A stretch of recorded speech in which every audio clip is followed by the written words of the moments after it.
मैं इस सदन का ध्यान भारत के राष्ट्रीय गीत वंदे मातरम के इतिहास और उसके राष्ट्रीय महत्व और उसकी संवैधानिक स्थिति की ओर आकर्षित करना चाहता हूं। हालांकि सब लोग इस पर बोल चुके, लेकिन जो हमें सुनने वाले हैं वो भी सुनेंगे, तो इस पर चर्चा करनी बहुत जरूरी है। वंदे मातरम कोई साधारण गीत नहीं है, ये भारत की आजादी की लड़ाई का सबसे प्रचलित उद्घोष रहा है। प्रख्यात बांग्ला लेखक बंकिम चंद्र चटर्जी ने इसे वर्ष 1875 में लिखा था और 1905 में जब लॉर्ड कर्जन ने बंगाल विभाजन की घोषणा की, तब यह गीत ब्रिटिश शासन के विरुद्ध जन प्रतिरोध का गूंज बन गया। ब्रिटिश पुलिस जब भारतीयों की आवाज दबाने के लिए लाठी चलाती थी, गोलियां दागती, तब हमारे क्रांतिकारी नायक नायिकाएं वंदे मातरम गर्जना से आसमान गुजा देते थे। अनेकों वीरों ने फांसियों के तख्ते पर चढ़ते हुए गोलियों का सामना करते हुए अंतिम शब्द वंदे मातरम ही कहे थे। इतना ही नहीं, अंग्रेजों ने इस गीत से इतने भयभीत हुए कि उन्होंने इस पर प्रतिबंध लगा दिया। सभापति महोदय, साल 1937 में जब राष्ट्रगान तय करने का प्रश्न उठा तो इसके लिए एक समिति बनाई गई। तो साल 1937 में बनी वह 3 सदस्यीय समिति, जिसमें नेहरू जी, नेताजी सुभाष चंद्र बोस और गुरुदेव रविंद्रनाथ टैगोर जैसे महानायक शामिल थे। और टैगोर जी की सलाह पर वंदे मातरम के पहले 2 अंतरों को राष्ट्रीय गीत के रूप में स्वीकार करने की अनुशंसा की गई। इस अनुशंसा को संविधान सभा ने 24 जनवरी 1950 को पूर्ण सहमति से राष्ट्रीय गीत का दर्जा प्रदान किया। ऐसे में आज उसकी स्थापित, स्वीकृत और सर्वमान्य स्थिति पर अनावश्यक विवाद खड़ा करना न केवल इतिहास के तथ्य और संविधान की मर्यादा के विपरीत है, बल्कि यह उन महान विभूतियों, विशेषकर बोस जी और रविन्द्रनाथ टैगोर का भी अपमान है, जिन्हें आज भाजपा स्वयं अपना आदर्श बताती। मुझे याद है कि प्रधानमंत्री जी, पूर्व का जो पश्चिम बंगाल का चुनाव हुआ था, माननीय प्रधानमंत्री जी टैगोर जी का लुक धारण करके हमने सबने देखे।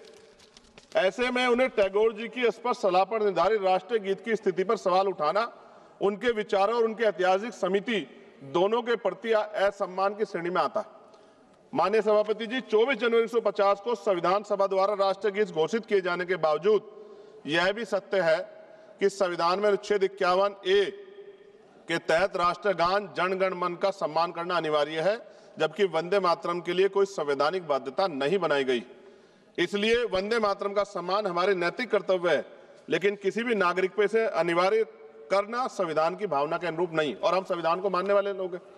हमारे महान स्वतंत्रता सेनानियों ने एक ऐसा भारत चाहा था जहां देशभक्ति, स्वतंत्रता और सबकी आस्था तीनों का सम्मान साथ साथ रहे।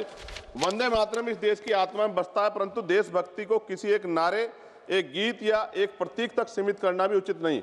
हमारा भारत संविधान, विविधता और स्वतंत्रता पर विश्वास करने वाला है। इसी संदर्भ में मैं संविधान निर्माता परम पूज्य डॉक्टर बाबा साहब अम्बेडकर की एक अमर पंक्ति कोट करना चाहता हूं, जिसमें उन्होंने कहा, राष्ट्र व्यक्ति से बनते, मिट्टी से नहीं बनते। यानी राष्ट्र की असली शक्ति उसके नागरिक हैं, उनकी चेतना, उनके अधिकार, उनकी स्वतंत्रता है।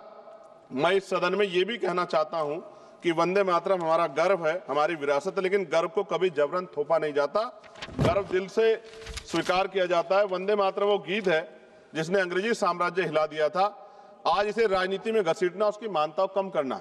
वंदे मातरम हमें जोड़ता है, तोड़ने की पहचान भी बताता है। जब इसे हथियार बनाए और उनकी नीयत देश नहीं, सिर्फ आपकी अपनी राजनीति चमकाना हो।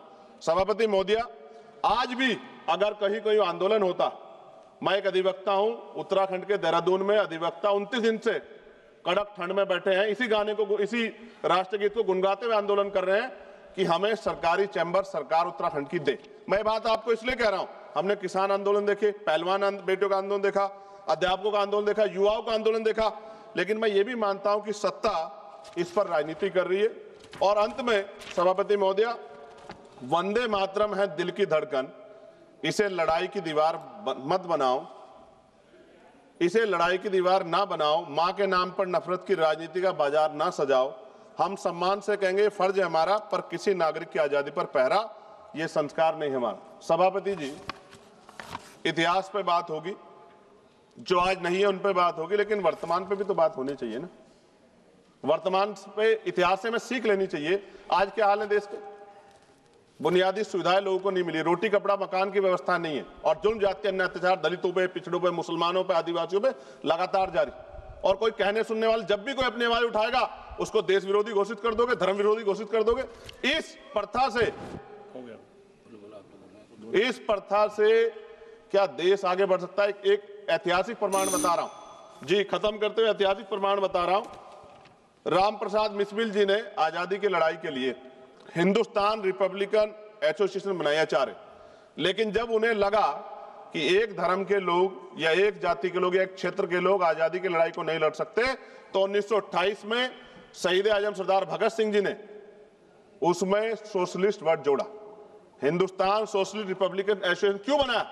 क्योंकि जब हम मिलकर रहेंगे तभी देश आगे बढ़ सकता है। और मुझे पूरा ऐसा लगा जब मैंने सत्ता पक्ष को सुना कि वो राजनीतिक एजेंडे के जरिए सिर्फ मुसलमानों को टारगेट करते हुए इस बहस को लाना चाहते हैं। उनके पीछे उनका कोई और तर्क नहीं। सभापति जी, खत्म करते हुए मैं ये कह रहा हूं, आज का नौजवान अपना हक मांग रहा है, आज की बेटियां उड़ान चाहती है, उनके लिए सरकार पे क्यों योजना नहीं?